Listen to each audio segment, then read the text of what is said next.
अस्सलामु अलैकुम वरहमतुल्लाहि वबरकातुहु। इन्नल हम्दुलिल्लाह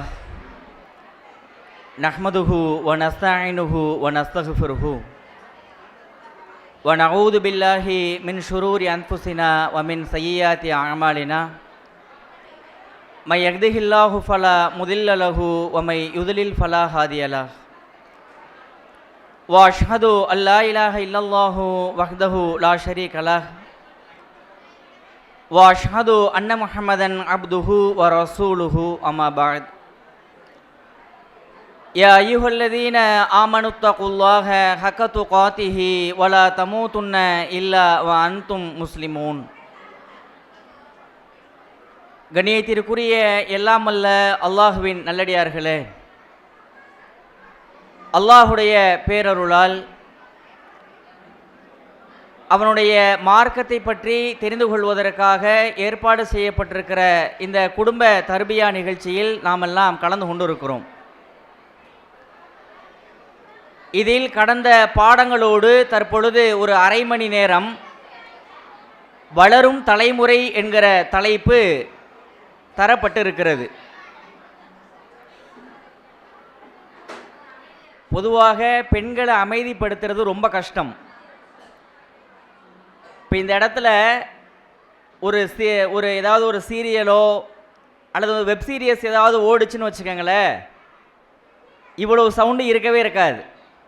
ஏன்னா உங்களுடைய கான்சன்ட்ரேஷன் ஃபுல்லாக அதில் இருக்கும். சரியா? அதனால் கொஞ்சம் அமைதியாக கேளுங்க. இப்போ இந்த வளரும் தலைமுறை என்கிற தலைப்பு தந்திருக்கிறாங்கல்ல, இதில் இந்த வளரும் தலைமுறைனா முதல்ல யார் அப்படிங்கிறத இன்றைக்கி கண்டுபிடிக்கணும். பொதுவாக இன்றைக்கி நீங்கள் கூகுளில் சர்ச் பண்ணினீங்கன்னா வயது ரீதியாக இந்த ஜெனரேஷனை பிரித்திருக்கிறார்கள். எப்படி பிரிச்சிருக்கிறாங்க அப்படின்னா, நான் உங்கள்கிட்ட கேட்குறேன், நீங்கள் பதில் சொல்லுங்கள். ஜெனரேஷன் எக்ஸ், அதாவது எக்ஸ் தலைமுறை, அதை ஜென் எக்ஸ்னு சிம்பிளாக ஷார்ட்டாக சொல்லுவாங்க. ஜென் எக்ஸ்னா யார்? நான் கேட்குறது புரியுது இல்லைங்க. ஜெனரேஷன்னா தலைமுறை, எக்ஸ்னா அது ஒரு இங்கிலீஷ் எழுத்து. Generation X, gen X.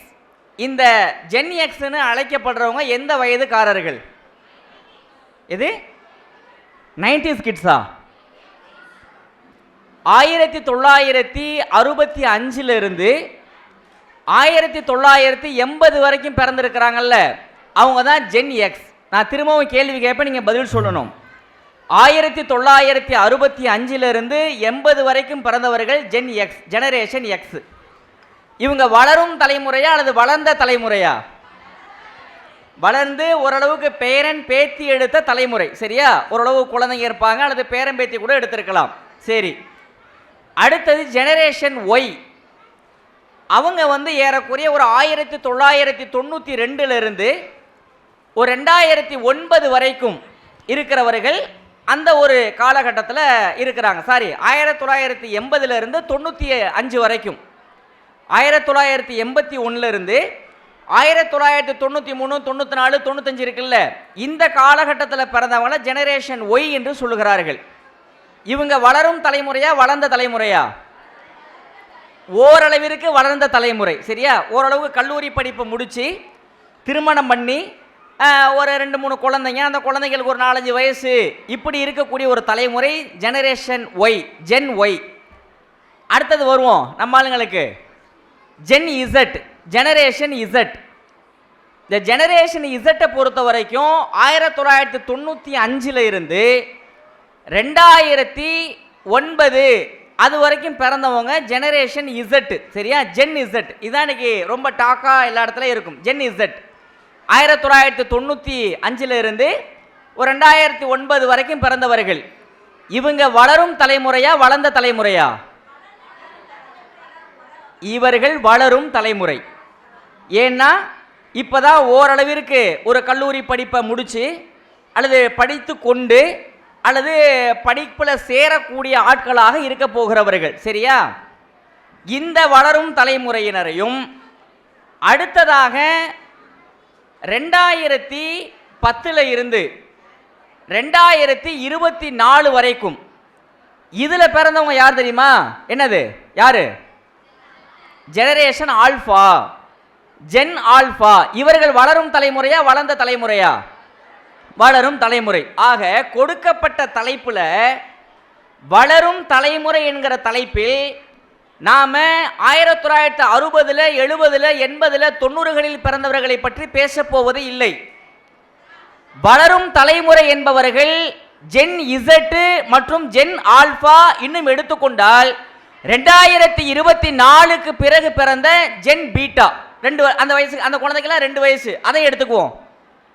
இந்த ஜென் இசட் என்று அழைக்கப்படக்கூடிய தலைமுறையினரும் ஜென் ஆல்பா என்று அழைக்கப்படுகிற தலைமுறையினரும் 2024க்கு பிறகு பிறந்த ஜென் பீட்டா என்கிற 2 வயது குழந்தை, இன்றைய ஏஜில், இந்த வருஷத்தில் இன்றைய ஏஜில் 2 வயது குழந்தை. இதை பற்றி நம்ம பேசணும்னா எப்படி தெரியுமா பேச முடியும்? இன்றைக்கு காலகட்டத்தில் நபி இப்ராஹிம் அலைஹிஸ்ஸலாம் அவர்கள் அல்லாஹ்விடத்தில் துவா கேட்ட பொழுது வெகு காலங்களாக அவர்களுக்கு குழந்தை இல்லை. அப்போது அவர்கள் அல்லாஹ்விடத்தில் குழந்தையை கேட்டார்கள். எப்படி தெரியுமா? ரப்பி ஹபிலி மினஸ் சாலிஹின். அவர்கள் பயன்படுத்திய வார்த்தை ஹபிலி, எனக்கு இந்த ஒரு குழந்தைய அன்பளிப்பா தருவாயாகன்னு கேட்டாங்க. வெறுமனே எனக்கு ஒரு குழந்தையை தான் கேட்டு போயிருக்கலாம்.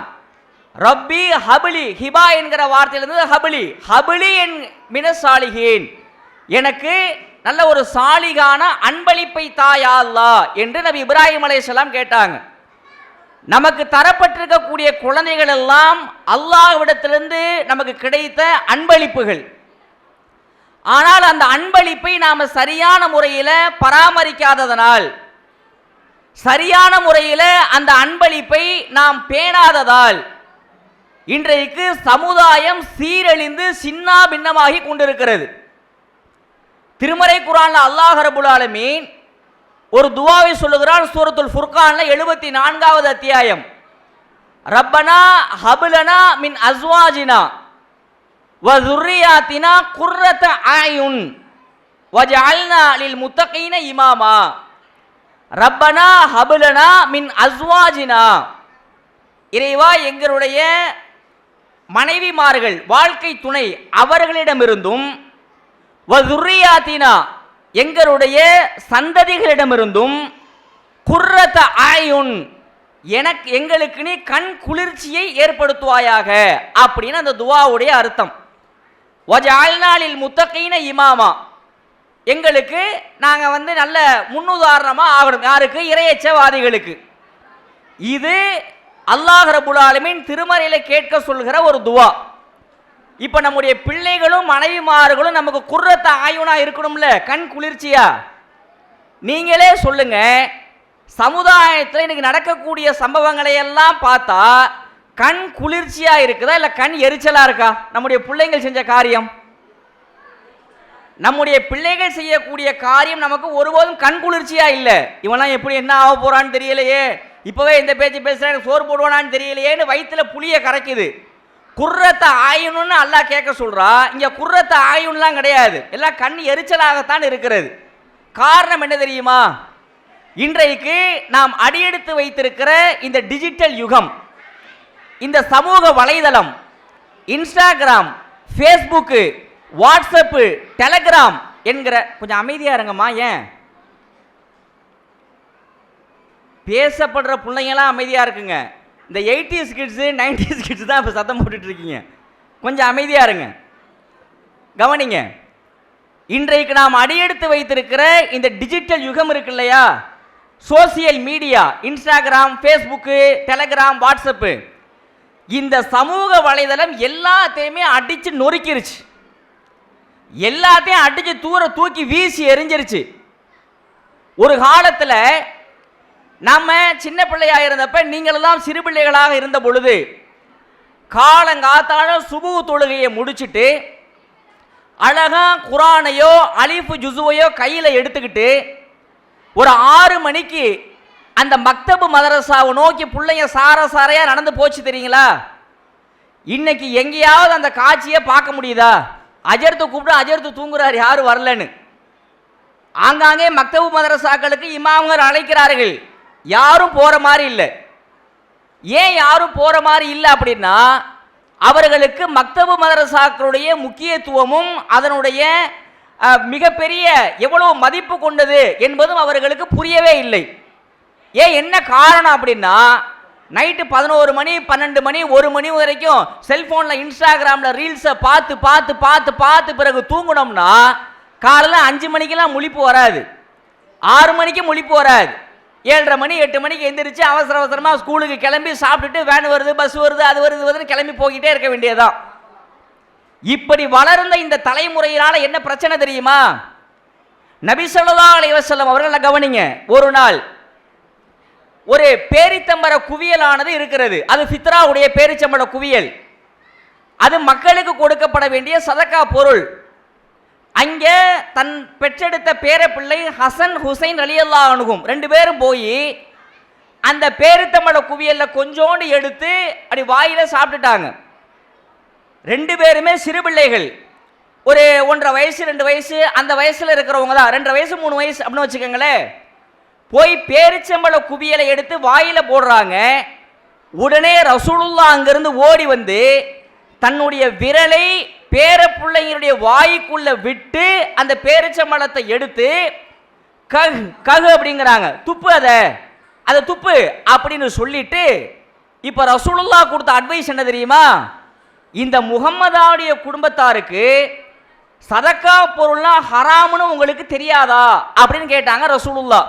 கேட்டது யார் இடத்துல? யாருக்கிட்ட? வயசு எத்தனை?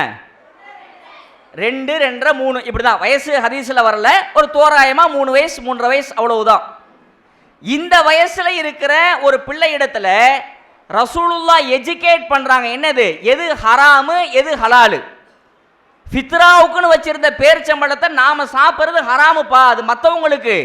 நான் முஹம்மது, என் பேர பிள்ளைங்க நீங்க, என் குடும்பத்தாருக்கு அது ஹராம் கிடையாதுன்னு 2.5 வயது 3 வயது குழந்தைக்கு டீச்சராக இருந்தது யார் தெரியுமா? அந்த பேர குழந்தைகளுடைய தாத்தா நபி ஸல்லல்லாஹு அலைஹி வஸல்லம் அவர்கள். இன்னொரு நாள் எல்லாருமே ஒரு சகன்ல சாப்பிடுகிறார்கள். சாப்பிடுகிற போது ஒரு சிறிய குழந்தை, அந்த குழந்தைக்கு சாப்பிட தெரியாம அது கையை அங்கேயும் இங்கேயும் விட்டு விளையாடுது அந்த குழந்தை. உடனே ரசூலுல்லாஹ் அந்த குழந்தையுடைய கையை பிடித்து, யா குலாம், சிறுவனே பிள்ளையே, நீ சாப்பிட்றதுக்கு முன்னாடி பிஸ்மில்லா சொல்லி சாப்பிடு. அதே மாதிரி சாப்பிடுகிற போது உனக்கு பக்கத்தில் இருக்கிறத எடுத்து சாப்பிடு. கைகளை நீ அங்கேயும் இங்கேயும் இப்படி அலைய விடாத அப்படின்னாங்க ரசூலுல்லாஹ். இப்ப இந்த குழந்தைக்கு ரசூலுல்லாஹ் சொல்லி கொடுத்தாங்கல்ல, இந்த குழந்தையுடைய வயதும் ஏறத்தாழ 2.5 அல்லது 3 தான் ஹதீஸ்ல. இங்க நம்ம என்ன தெரியுமா கவனிக்கணும்? ஒரு 2.5 வயது 3 வயது குழந்தைக்கு யார் ஆசிரியராக இருக்கிறார்? யார் இருக்கிறா? நபி ஸல்லல்லாஹு அலைஹி வஸல்லம் தூதராக இருக்கிறார்கள். அத்தோடு சேர்த்து ஒரு தாத்தாவாக, ஒரு பிள்ளையாக, தந்தையாக அவங்க தானே டீச்சரா இருக்கணும். இப்போது நீங்க சொல்லுங்க, இன்றைக்கு தலையெடுத்திருக்கிற ஜென் இசட் என்கிற தலைமுறையினருக்கும் ஜென் ஆல்பாவிற்கும் 2 வயது நிரம்பி இருக்கிற ஜென் பீட்டாவுக்கும் நீங்கள் ஆசிரியரா அல்லது இன்ஸ்டாகிராம் ஆசிரியரா? நம்ம எங்க ஆசிரியரா இருக்கிறோம்? நாம இருக்கணும். யார் இருக்கிறா?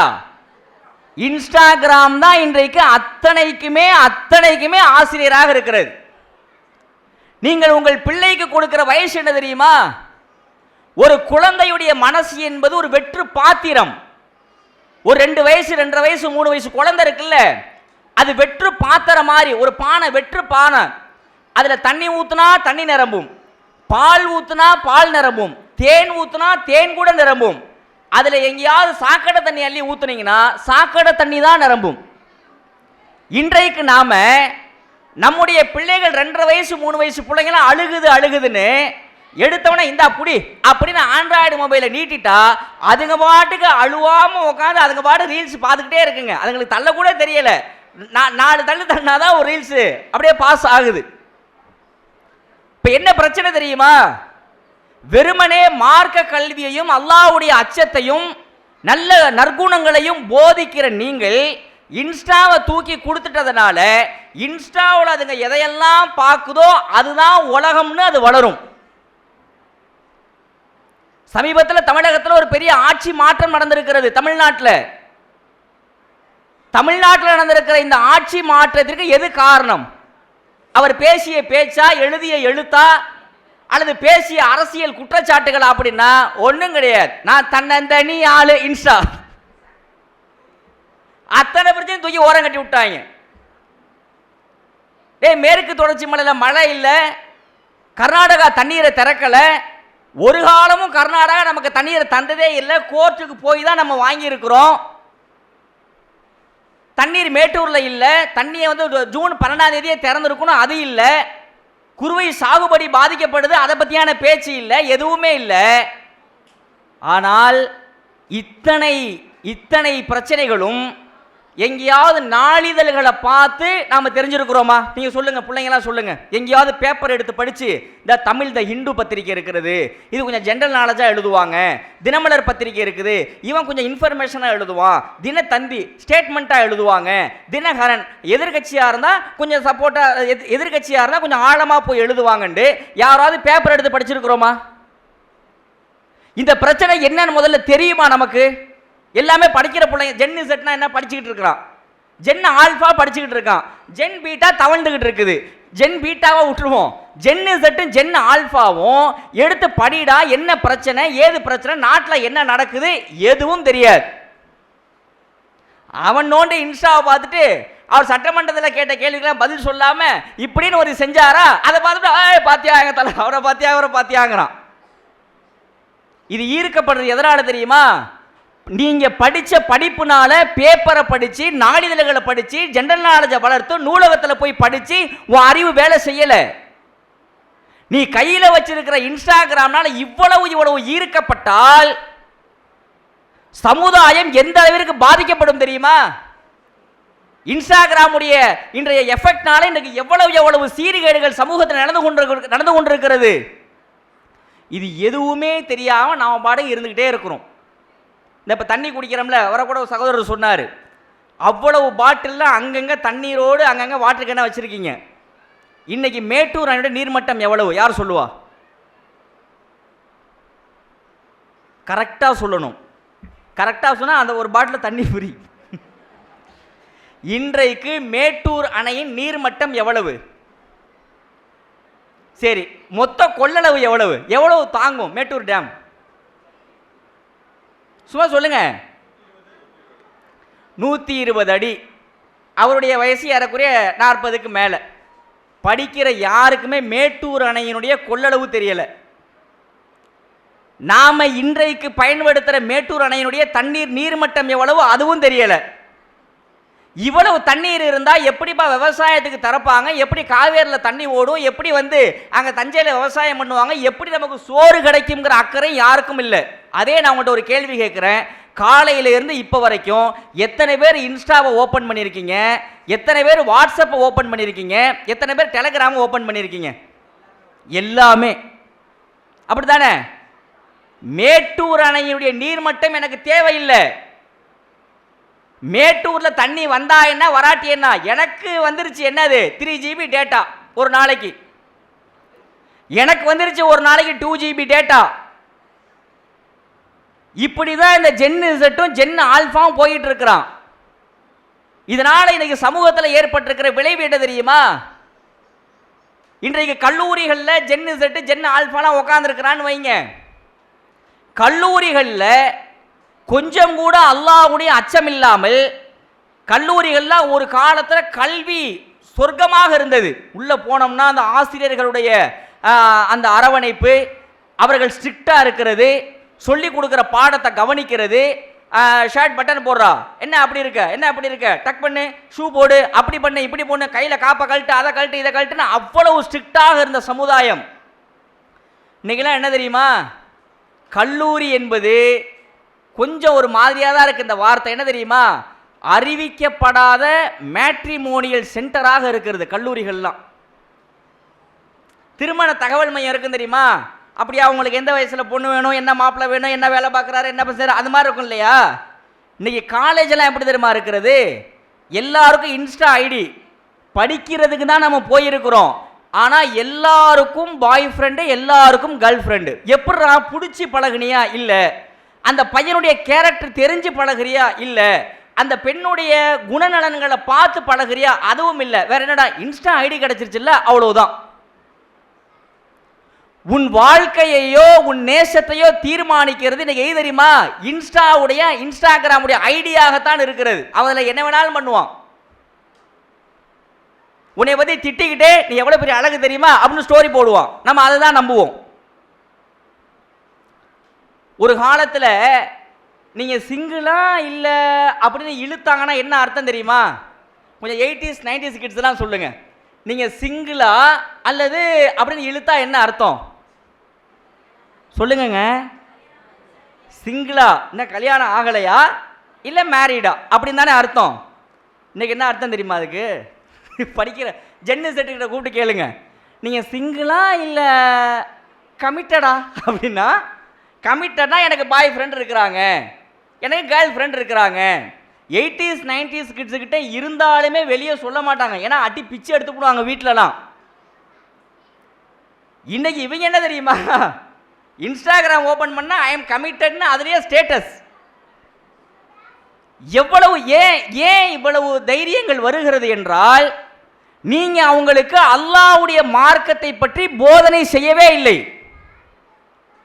ஜென் ஆல்பா அதை விட மோசமா இருக்கிறான். இவர்களெல்லாம் கட்டுப்பாடற்ற ஒரு சுதந்திரத்தை நோக்கி தள்ளப்படுகிறார்கள். இவங்களுக்கு எதிலையுமே ஒரு ரெஸ்ட்ரிக்ஷன் ஒன்று இல்லவே இல்லை. காலேஜில் போனால் சார் அடித்தா இனிமேல் ஆசிரியர்கள் அடிக்கக்கூடாது ஒரு சட்டம் போட்டான். நாரி போச்சு சமுதாயம். என்னைக்கு இந்த பள்ளிக்கூடங்களில் உங்கள் பிள்ளை மாணவர்களை மாணவிகளை ஆசிரியர்கள் தண்டிக்க கூடாதுன்னு சட்டம் போட்டானோ அன்னையோட ஒட்டுமொத்தமாக முடிஞ்சு போச்சு. ஏன்? ஆசிரியரை போய் மிரட்டுறான், டீச்சரை போய் மிரட்டுறான். நான் வெளியே போய் கம்ப்ளைண்ட் பண்ணுவேன் சார் அப்படிங்கிறான். அப்போ அவர் என்ன பண்ணுவார்? ஒரு வேலையை காப்பாற்றணும். சரி வந்தமா சொல்லி கொடுத்தமா, எழுதுனா எழுது, இல்லாட்டி போப்பா அப்படின்னு அவர் பொறுப்பை தன்னை விளக்கிடுவார். அவ்வளோதான். ஆனால் இவன் பண்ணுற வேலையெல்லாம் என்ன தெரியுமா? இன்னைக்கு இந்த சிங்கிளா கமிட்டடாங்கிறதுல ஆரம்பிச்சு எவ்வளவு கலாச்சார சீரழிவுகள் எல்லாம் நார்மலைஸ் ஆகுதுன்னு பாருங்க. ஒரு மது அருந்துறவனை மது அருந்துற தப்புன்னு விளங்கணும்ல, ஒரு வட்டி வாங்குறவனை வட்டி வாங்குற தப்புன்னு விளங்கணும்ல, ஒரு விபச்சாரம் பண்றவன விபச்சாரம் பண்ற தப்புன்னு விளங்கணும்ல. இன்னைக்கு என்ன தெரியுமா பிரச்சனை? எல்லாமே வெவ்வேறான பெயர்களில் நார்மலைஸ் ஆகிறது. ஒரு ஐடி செக்டார்ல வேலை செய்கிறான் ஒரு 22 வயது 23 வயது இளைஞன். அதே வயசுல ஒரு பொண்ணு. அந்த பையன் யாருமா, அந்த பொண்ணு யாரான்னு கேட்டா இவன் என்ன தெரியுமா பதில் சொல்றான்? நாங்க லிவிங் ரிலேஷன்ஷிப்ல இருக்கிறோம் அப்படிங்கிறான். Living relationship. லிவிங் ரிலேஷன்ஷிப்னா என்ன தெரியுமா? என்னது? திருமணம் பண்ணாம ரெண்டு பேரும் ஒன்னாக இருக்கிறது. இதை நல்லா கவனிங்க. திருமணம் பண்ணாம ரெண்டு பேரும் ஒன்னா இருக்கிறாங்கன்னா 80s கிட்ஸ் 90s கிட்ஸ் பார்வையில் அதன் பெயர் என்ன சொல்லுங்க? யாராவது சொல்லுங்க. முன்னாடி சொல்றீங்க, பின்னாடி விபச்சாரம். அதை ஒரு பெரிய தவறாக சமுதாயம் பார்த்தது. அல்லாஹ்வுக்கு பயந்தவன் அல்லாஹ் ரொம்ப அதுக்கு தண்டனை அறிவிக்கிறான்னு கூட வெளியில வந்தான். ஆனா இன்னைக்கு இருக்கிறான்ல இவன் அதை டீசெண்டா சொல்றான். என்ன தெரியுமா? நாங்க ரெண்டு பேர் லிவிங்ல இருக்கிறோம். அப்படியாப்பா, சரிப்பா போப்பா அப்படிங்கிறான். விபச்சாரம் விபச்சாரம் தான். அதுக்கான பெயரை மட்டும் இவன் மாத்திரம். எப்படி தெரியுமா? Living relationship, bestie, well wisher. நீங்க ஃப்ரெண்டா பாய் ஃப்ரெண்டா, நீங்க ஃப்ரெண்டா கேர்ள் ஃப்ரெண்டா, இவ்வளவு நமக்கு புரியாத டேர்ம்ஸ் இதெல்லாம். இந்த பெஸ்டிங்கிற வார்த்தைலாம் இருக்குல்ல, அதெல்லாம் இந்த ஜெனரேஷனுக்காக கொண்டு வந்த வார்த்தை, இந்த ஜெனரேஷனுக்காக கண்டுபிடிக்கப்பட்ட வார்த்தை அதெல்லாம். என்னுடைய பெஸ்டி அப்படிங்கிறதுலாம் இவ்வளவு சீரழிவுகளுக்கு என்ன காரணம் தெரியுமா? கட்டுப்பாடற்ற சுதந்திரத்தை உங்கள் குழந்தைகள் விரும்புகிறார்கள், நீங்களும் கொடுக்குறீங்க. இப்ராஹிம் அலைஹிஸ்ஸலாம் தான் பெற்றெடுத்த பிள்ளைகிட்ட வந்து நான் உன்னை அறுப்பது போல கனவு கண்டேன் மகனேன்னு சொல்லும் பொழுது அவர் என்ன தெரியுமா சொன்னாரு? அவர் சொன்ன வார்த்தை என்ன? கால அவர் சொன்னார், யா அபத்தி, என்னுடைய நிலைமை தந்தையே, இஃபால் மா துக்மர், உங்களுக்கு கட்டளையிடப்பட்டது நீங்க செய்யுங்க. தஜிதுனி இன்ஷா அல்லாஹு மின சாபிரீன், அல்லாஹ் நாடினால் என்னை பொறுமையாளராக காண்பீர்கள் நாங்க இஸ்மாயில் அலைஹிஸ்ஸலாம். ஒரு அத்தா பெற்றெடுத்து பாலைவனத்தில் கொண்டு போய் விட்டுட்டு வெகு காலங்கள் கழித்து போய் உன்னை அறுப்பது போல கனவு கண்டேங்கிறாரு. அவர் சொன்ன வார்த்தை காலையா அபதி ஃபஅல் மா துக்மர் தஜிதுனி இன்ஷா அல்லாஹு மின சாபிரின் என்று சொன்னார்கள். இன்னைக்கு இருக்கிற ஜென்னு செட்டோ ஜென் ஆல்பாவோ அதே பிக்சரை அப்படியே வச்சு கேட்டா என்ன சொல்லுவான்? பதில் என்ன சொல்லுவான்? ஏயா கொண்டு வந்து விட்டுட்டு பாலைவனத்தை விட்டு நீ பாட்டுக்கு போன, போயிட்டு இவ்வளோ காலம் கழிச்சு வந்து இனி அறுப்பது போல கனவு கண்டியா, ஒன்னே நான் அறுக்கிறேன் பாரான்னு அவன் கத்தியை தூக்கிடுவான். கட்டுப்பாடற்ற சுதந்திரத்தை உங்கள் குழந்தைகள் விரும்புகிறார்கள். நம்ம ஏற்படுத்துறது என்ன தெரியுமா? நாங்களாம் ஹைடெக் ஃபேமிலி, நாங்களாம் லக்ஸூரி ஃபேமிலி. என்னப்பா ஹைடெக் ஃபேமிலி லக்ஸூரி ஃபேமிலினா, காலங்காத்தால எழுந்திரிச்சு சுபுகு தொழுது புள்ள குரானை ஓதி நல்லா கிராத்தை போட்டு கேட்டு மனப்பாடம் பண்ணி நல்லா அழகா இருக்கும் போல இருக்கு வீடுன்னு பார்த்தா அதெல்லாம் லக்ஸூரிக்கு இன்னைக்கெல்லாம் அர்த்தம் கிடையாது. லக்ஸூரிக்கு அர்த்தம் என்ன தெரியுமா? இதுவா, இது என் மகனுடைய ரூமு, யாரும் போயிடக்கூடாது உள்ள கத்துவான். இதுவா என் மகளுடைய ரூமு, அதுவா அது என் ரெண்டாவது பொண்ணோட ரூமு. என்னடா உள்ள போய் பண்ணுதுன்னு பார்த்தா செல்போன்லயே 24 மணி நேரம் உட்காந்து யார் வீட்டுக்கு வரா, யார் போறா, வந்தவங்க மாமாவா தாத்தாவா சித்தப்பாவா பெரியப்பாவா எதுவும் தெரியாம வீட்டுக்குள்ளேயே இருக்கிறாங்களா. அதுக்கு பேர் லக்ஸூரி ஃபேமிலியா. எனக்காச்சும் ஒரு நாள் உங்க பையன் ஃபோன் பேசுறான்ல, ஃபோன் பேசுறப்ப நீங்களோ அல்லது உங்களுடைய கணவன்மாரோ போய் பக்கத்தில் போய் நில்லுங்களேன், என்னடா பேசுறான்னு. நீங்க வர வர வர அவன் டிஸ்டன்ஸ் போய்கிட்டே இருப்பான். அம்மா பக்கத்தில் இருப்பாங்க, அப்பா பக்கத்தில் இருப்பாரு. இன்ஸ்டா ஐடியில நாளைக்கு இந்த ஐஸ்கிரீம் பார்லருவா நம்ம மீட் பண்ணலாம், நாளைக்கு இந்த தியேட்டருக்கு வா நம்ம போகலாம், நாளைக்கு நம்ம இங்கே போய் உட்காந்து கொஞ்ச நேரம் பேசிட்டு வரலாங்கிறத அம்மாவும் அப்பாவும் பக்கத்தில் உட்கார்ந்து இருக்கும் பொழுது வேற ஒரு பேரை சேவ் பண்ணி அதுக்கு மெசேஜ் அனுப்புறான். அப்பா கவனிக்கிறார், என்னடா செல்போன்லேயே இருக்கிறான், என்ன அந்த பொண்ணு உன் பொண்ணு என்ன செல்போன்லேயே இருக்குது, கவனிக்கிறியா இல்லையா அப்படின்னு பார்த்து, சரி இப்போ எங்கே ஆளு இந்த குளிக்க போயிருக்கு அப்படின்னா குளிக்க போகிறப்ப எடுத்துகிட்டு போக முடியாதுல்ல, நனைஞ்சு போயிடும் ஃபோனு, அந்த நேரத்தில் தான் அது எங்கேயாவது இருக்கும். சரி அப்போ எடுத்து செக் பண்ணலாம்னு எடுத்து அதை கிளிக் தட்டினோம்னா பாஸ்வேர்டு கேட்குது. இது என்னடா அது பாஸ்வேர்டு கேட்குது என்ன அப்படின்னு பார்த்து, சரி ஏதாவது பாஸ்வேர்டு என்னவா இருக்கும், என்னது அருமை மகள் என் பேருடைய இனிஷியலை தான் பாஸ்வேர்டாக வச்சிருப்பான்னு போட்டு அவருடைய இனிஷியலை எம்முன்னு போடுறாரு, பாஸ்வேர்டு ராங். சரி ஓம் பேரை போட்டிருப்பாளோ அதை போட்டால் அதுவும் பாஸ்வேர்டு ராங். அந்த பாஸ்வேர்டை கண்டே பிடிக்க முடியலை.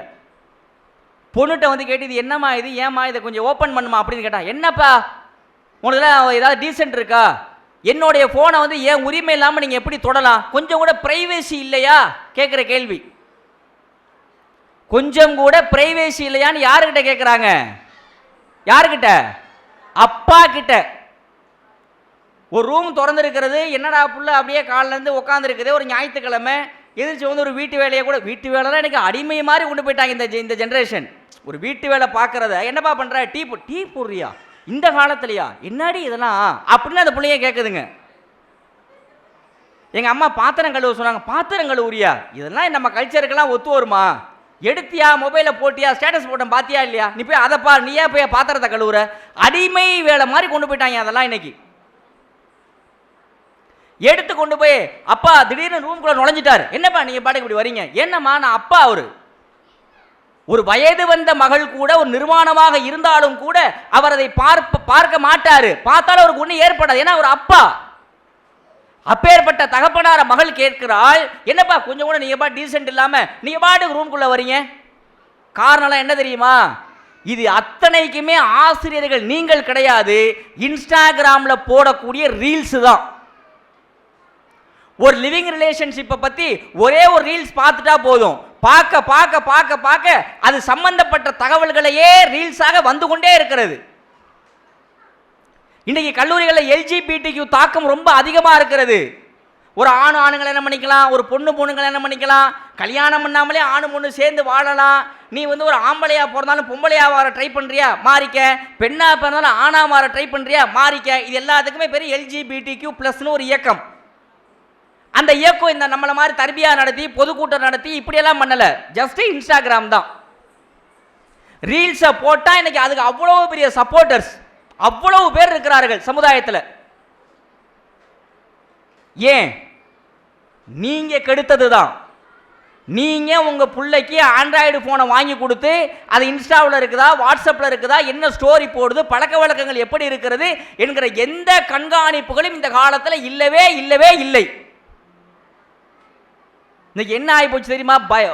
ரொம்ப அபாயகரமா இருக்கு சமுதாயம், ரொம்ப அபாயகரமானதாக இருக்கிறது. ஒரு படம் ரிலீஸ் ஆகுது அப்படின்னா ஒரு 80-90களில் இருக்கிறனா ஆம்பளைங்க தான் போய் அடிச்சுக்கிட்டு நின்றுக்கிட்டு அந்த FDFS பார்க்கறதுக்கு நிற்பான்.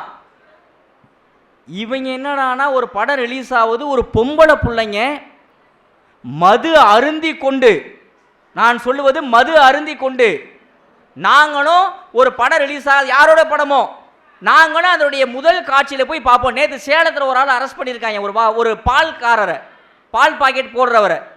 என்னடான்னு பார்த்தா ஒரு ஹாஸ்டலுக்கு பால் பாக்கெட் போடும் பொழுது அந்த பிள்ளைங்க சாராயம் கட்டுச்சு, நாங்கள் வாங்க முடியாதுன்னு சொன்னதுனால இந்த ஆள் என்ன பண்ணியிருக்கிறா, அந்த பிள்ளைகிட்ட கொஞ்சம் காசை வாங்கிக்கிட்டு டாஸ்மாகில் போய் சாராயத்தை வாங்கி அந்த பிள்ளைங்களுக்கு கொடுத்துருக்கிறார். அதுங்க அடிச்சுட்டு ரீல்ஸை போட்டு பரப்பி விட்டுருச்சுங்க.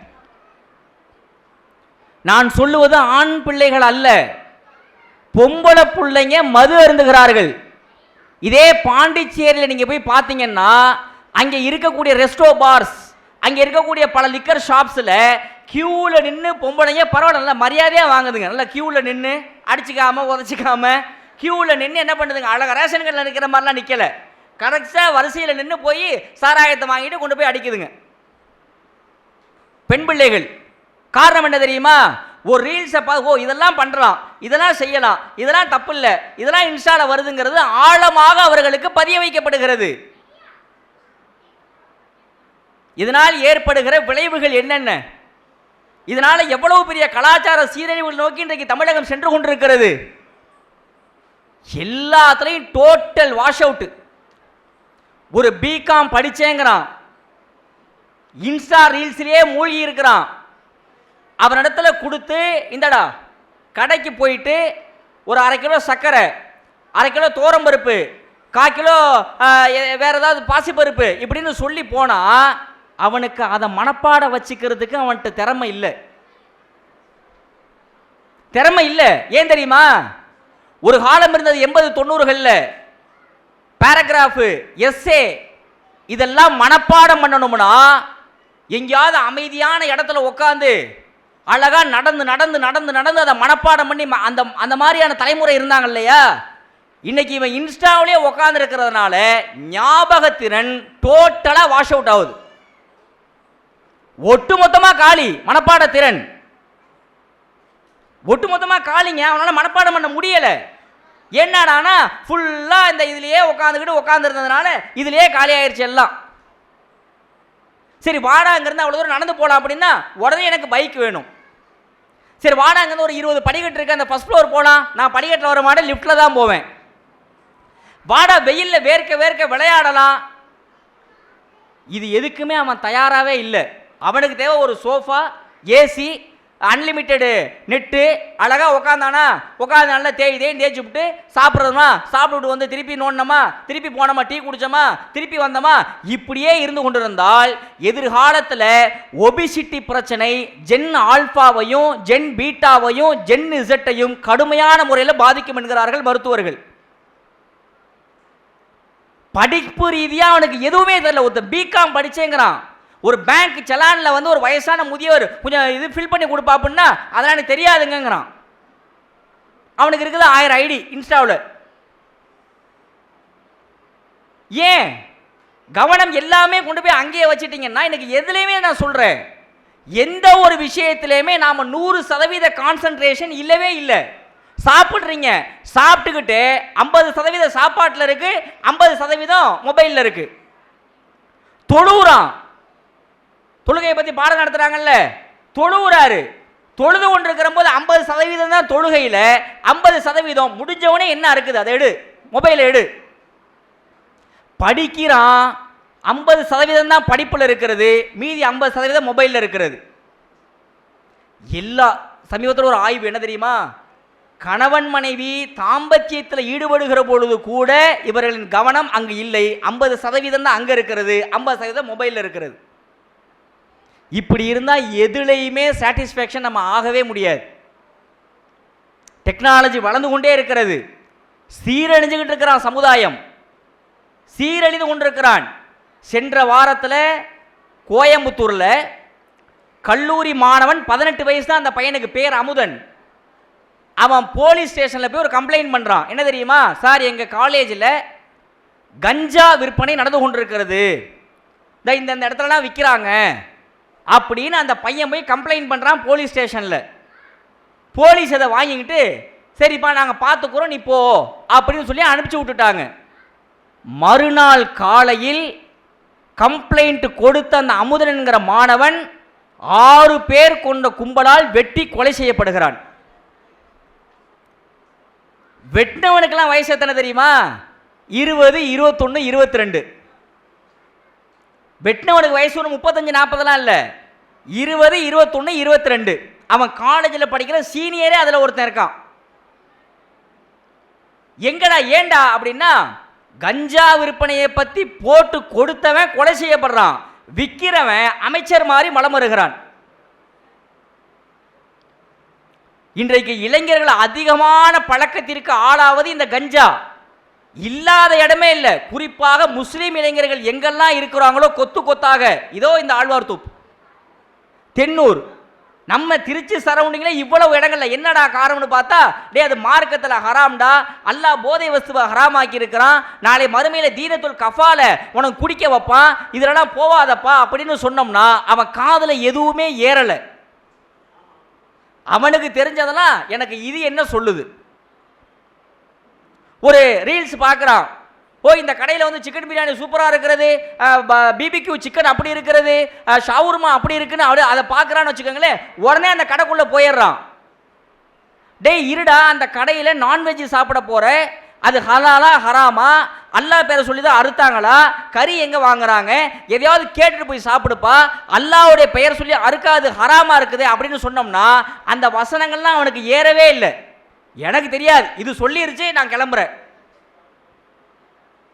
ட்ரெஸ்ஸை பொறுத்த வரைக்கும் என்ன, ஹிஜாபு 2 வயசு பிள்ளைகள்கிட்ட நீங்கள் மொபைலை கொடுக்குறீங்கல்ல, நான் 5 நிமிஷத்தில் முடிச்சிடறேன், 3 வயசு பிள்ளைகள்கிட்ட மொபைலை கொடுக்குறீங்கல்ல, அதுங்க அதை பார்த்து இது பிளாசோ பேண்ட்டு, இது பேகி பேண்ட்டு, இது மம்ஃபிட்டு, அது இதுன்னு கிராப் டாப்பு அப்படி எல்லாத்தையும் பார்த்துட்டு சரிம்மா அதை போட்டுக்கோ பிரச்சனை இல்லை, உன் வீட்டில் இருக்கிறப்ப நான் ஹிஜாபில் அதை போட்டுக்கோ, வெளியில் போறியா அதை போட்டுட்டு ஹிஜாபையும் போட்டுக்கோன்னா அதுக்கு அது ஏறாது.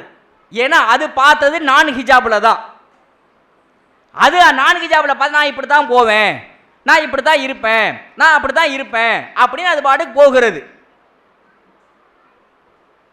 ஹலால் ஹராமு தெரியல, விபச்சாரம் எது விபச்சாரம் இல்லாதது எது அது தெரியல, திருமண வாழ்க்கையில் எப்படி வாழ்றது. ஒரு சகோதரர் கூட சொன்னார், ஒரு ஜட்ஜி சொன்னாராம், ஏறத்தாழ 400 வழக்குகள் ரெஜிஸ்டர் ஆகுதான் ஒரு மாதத்துக்கு கோர்ட்டில், டிவோர்ஸ் கேஸ்.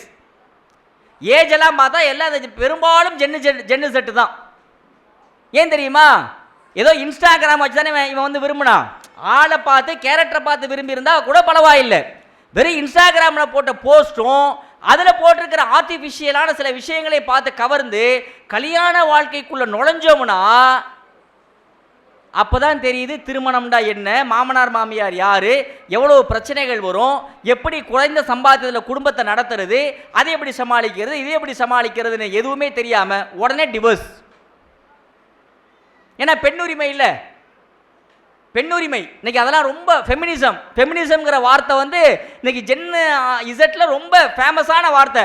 எதுடா பெண்ணிசம்னு கேட்டா, ஏன் ஆம்பளைங்க மட்டும்தான் குறைச்சி ட்ரெஸ் போடணுமா, நாங்களும் போடுவோம், ஆண்கள் மட்டும்தான் வெளியில பனியனோட சுத்தணுமா, நாங்களும் சுத்துவோம், ஆண்கள் மட்டும்தான் ஷார்ட் ட்ரவுசரோட ஜாகிங் வாக்கிங் போவாங்களா, நாங்களும் பண்ணுவோம், ஆண்கள் மட்டும்தான் FDFS பார்ப்பாங்களா, நாங்களும் பார்ப்போம். FDFSனா என்ன?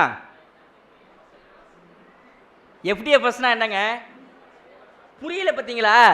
இவங்க பயன்படுத்துகிற வார்த்தையை புரிஞ்சுக்கிறதே கஷ்டமா இருக்கு.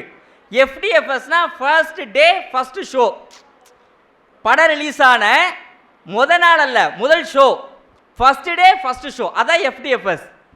இவங்க யூஸ் பண்ணுற டேர்ம்ஸ் இருக்குது பார்த்தீங்களா, அதுவே நமக்கு புரிகிறது கஷ்டமாக இருக்கிறது. ஐஒய்கே ஒய்கேங்கிறான், அப்படின்னா என்ன? ஐஒய்கே ஒய்கேனா என்ன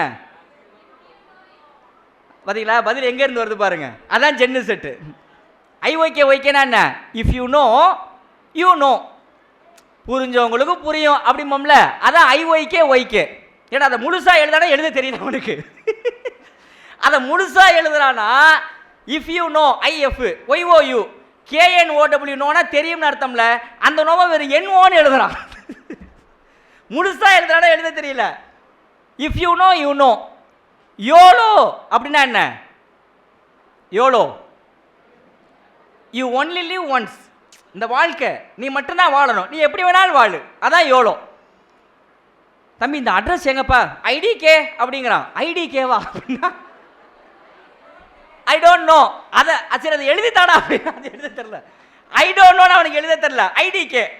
இவங்க டேர்ம்ஸை புரிஞ்சுக்கிறதே கஷ்டமா இருக்கு ரொம்ப. இவன் என்ன வார்த்தையை பயன்படுத்துறான், என்ன இதை யூஸ் பண்ணுறான், அதுவே புரிஞ்சிக்க முடியல இந்த ஜென்ரேஷன்னால.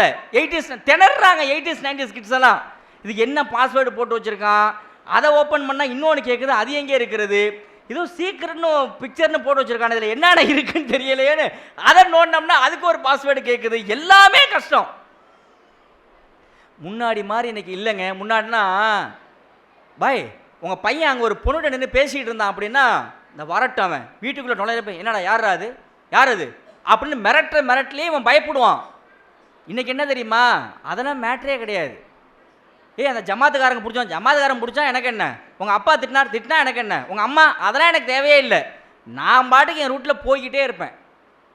ஜமாத்து ஒரு பிரச்சனை வந்துச்சுன்னு வச்சுங்களேன், வேலூரில் ஒரு கோட்டை, அங்கே கல்லூரி படிக்கக்கூடிய பொண்ணுங்களும் பசங்களும் கட்டடிச்சிட்டு அங்கே வந்து உட்காந்துட்டு சில அவங்களுடைய டியூட்டியை பார்க்குறாங்க. சரியா? அப்போ போய் ஒரு ஜமாத்து பிடிச்சிட்டாங்க.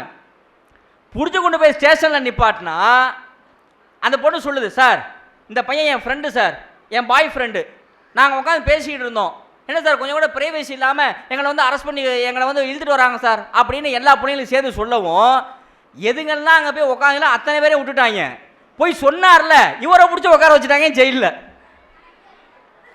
சட்டங்களும் நமக்கு சாதகமாக இல்லை, முன்ன மாதிரியெல்லாம் இல்லை இப்போலாம். அதனால் நல்லா கவனிங்க. இறுதியில் டைம் இல்லை, முடிச்சிடலாம்.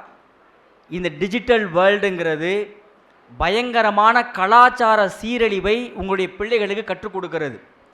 2 வயசு பிள்ளைகிட்ட நீங்கள் ஃபோனை கொடுக்குறீங்க, அது இன்ஸ்டா அடிக்ட் ஆயிடுச்சு. ஃபோன் இல்லாமல் சாப்பிட மாட்டேங்குது. அழுதுச்சா அதை தூக்கிட்டு போய் அதை பாரு, தாத்தாவை பாரு, அத்தாவை பாரு, அவங்கள பாரு, இவங்கள பாரு, நிலாவை பாரு, அங்கே பாரு பூவை பாரு, அங்கே பாரு நாயை பாரு, பூனையை பாருன்னு அறிவை சொல்லி கொடுத்து அழுகையை அடக்கிய சமூகம் இன்னைக்கு ஃபோனை கொடுத்துறதுனால வெளி உலகமே தெரியலை. இதனுடைய விளைவு ஒரு 7 வயசில் கூட அந்த புள்ள உங்கள் பேச்சை கேட்க மாட்டான். இன்ஸ்டா என்ன சொல்லுதோ அதுதான் அவனுக்கு உலகம். டிஜிட்டல் வேர்ல்டு என்ன சொல்லுதோ அதான் அவனுக்கு உலகம். டே குரானை எடுத்து ஓதுறா, அதெல்லாம் எனக்கு தேவையில்லை. பக்கராவை மனப்பாடம் பண்ணுறா, அது எனக்கு தேவையில்லை. நாளைக்கு திருமண வாழ்க்கையில் அடி எடுத்து வச்சாங்கன்னு வச்சுக்கோங்க, ஒரு பிரச்சனையை ஃபேஸ் பண்ண தெரியாது, உடனே டிவோர்ஸ்ன்னு வெளில வந்துடுவான். உலகமே மாறிக்கொண்டிருக்கிறது. எனவே இந்த சமூக வளரும் தலைமுறை ரொம்ப மோசமான சமூகமாக இருக்கிறது. அதுக்கு அடிப்படை காரணம் இந்த டிஜிட்டல் யுகம். எனவே தயவு செஞ்சு அல்லாஹ்வுடைய மார்க்கத்தை அவங்களுக்கு கற்றுக் கொடுங்க, அல்லாஹ்வுடைய அச்சத்தை அவர்களுக்கு போதியுங்கள். சின்ன வயசுலேயே போதிச்சாதான் முடியும், பெரிய வயசானால் முடியாது. ஓரளவுக்கு இரையச்சத்தோடு வளர்ந்த சமூகமே இன்றைக்கி டிஜிட்டல் வேர்ல்டுக்குள்ளே போயிட்டு என்ன ஆயிடுச்சான், டிவியேட் ஆகிட்டான்.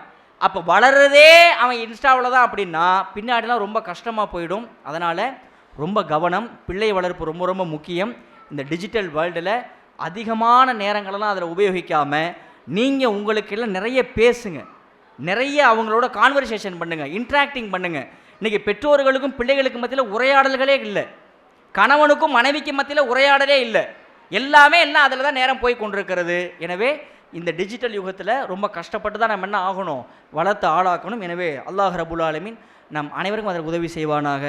வாஹர் தாவானா அல்ஹம்துலில்லாஹி ரபில் ஆலமீன். அஸ்ஸலாமு அலைக்கும் வரஹ்மத்துல்லாஹி வபரகாத்துஹு.